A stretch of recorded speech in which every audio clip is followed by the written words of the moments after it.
మీనా అయితే మేడపై నుంచి కిందకి వస్తూ ఉంటుంది. అలా వస్తున్న మీనాతో అయితే పారెడు పొద్దెక్కింది. ఇప్పుడు కూడా కాఫీ నీళ్ళు ఇచ్చే దాత లేదు. నిన్నటి నుంచి చూస్తున్నాను, ఏ పని చేయలేదు. అంట్లు అక్కడే ఉన్నాయి, ఎక్కడ పనులు అక్కడే ఉన్నాయి. నువ్వు ఏ పని చేయకుండా ఏం చేస్తున్నావు?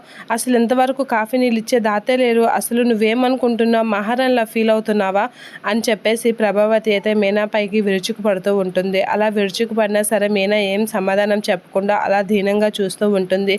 ఏంటి అన్నీ నా భార్య ఇవ్వాలా? నా భార్య ఏ పని చేయదు. నీ పెద్ద కోడలికి ఆ మాత్రం కాఫీ నీళ్ళు ఇచ్చే ఇది లేదా? నీ పెద్ద కోడలికి కాఫీ చేయడం రాదా అని చెప్పేసి బాలు గట్టిగా అడిగేసరికి ఇక మనోజ్, రోహిణి అయితే ఒకరి మొక్కలు ఒకరు చూసుకుంటూ ఉంటారు.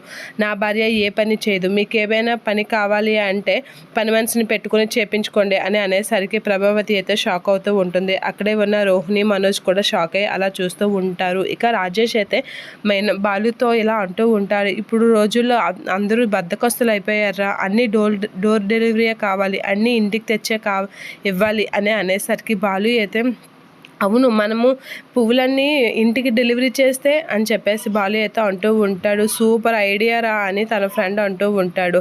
అయితే మీనాకి ఒక ఇది చేద్దామని చెప్పేసి స్కూటీ కొనడానికి అయితే షోరూమ్కి వెళ్తూ ఉంటారు. అదండి సార్ మీరు అడిగిన స్కూటీ అని అడిగేసరికి అయితే ఇప్పుడు కొంత డబ్బు ఇచ్చి తర్వాత నెల నెల కట్టుకునే అవకాశం ఉందా అని అనేసరికి మీరు ఈఎంఐ పద్ధతిలో కొనాలనుకుంటున్నారా? కానీ కష్టం సార్, ఈ బండి ఈఎంఐ పద్ధతిలో కొనడం చాలా కష్టం అని చెప్పేసి ఆ ఓనర్ అనేసరికి ఇక బాలు అయితే అలా చూస్తూ ఉంటాడు. మీనా కోసం ఏదైనా చెయ్యాలని అయితే ఆలోచిస్తూ ఉంటాడు.